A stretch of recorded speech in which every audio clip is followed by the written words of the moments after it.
الذي خلق الموت والحياة ليبلوكم أيكم أحسن عملا وهو العزيز الغفور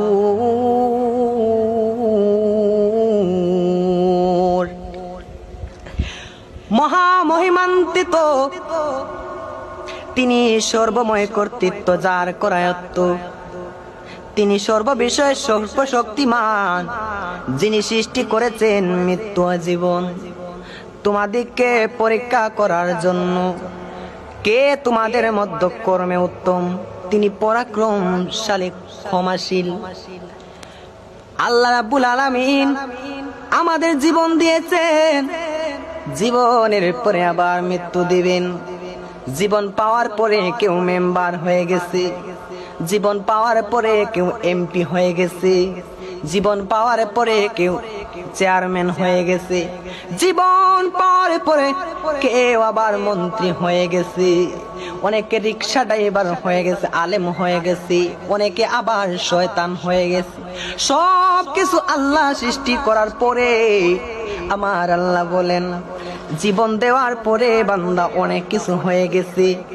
মনে রাখবা, না না, এই জীবনে তোমার চিরশান্তি নয়, এই জীবনে তোমার আসল জায়গা নয়।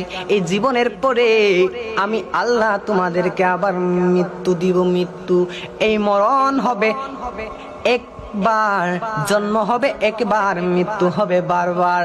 মনে রাখবা, আমার আল্লাহ বলেছেন, আল্লাহ বলেছেন, আল্লাযী খালাকাল মাউতা ওয়াল হায়াতা লিয়াবলুয়াকুম আইয়ুকুম আহসানু আমালা ওয়া হুয়াল আযীযুল গফুর।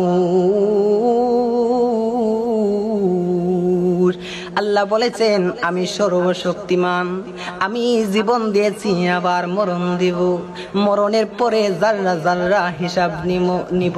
ফামাইয়ামাল মিসকালা যাররাতিন খায়রান ইয়ারা ওয়া মাইয়ামাল মিসকালা যাররাতিন শাররান ইয়ারা। আল্লাহ বলেছেন, আমি যাররা যাররা হিসাব নিব, যাররা পরিমাণ ছাড় দেওয়া হবে না। মরণ দিব, মরণের পরে জিন্দা করব, জিন্দা করার পরে তোমাদের কাছ থেকে হিসাব নিব। যে উত্তীর্ণ হয়ে যাবে আমি আল্লাহ তাকে জান্নাতের উঁচু মাকামে পাঠিয়ে দিব। আর যে হেরে যাবে, যার আমলনামা হালকা হয়ে যাবে, তাকে আমলনামা তার বাম হাতে দিয়ে সরাসরি জাহান্নামে নিক্ষেপ করে ফেলে দিব।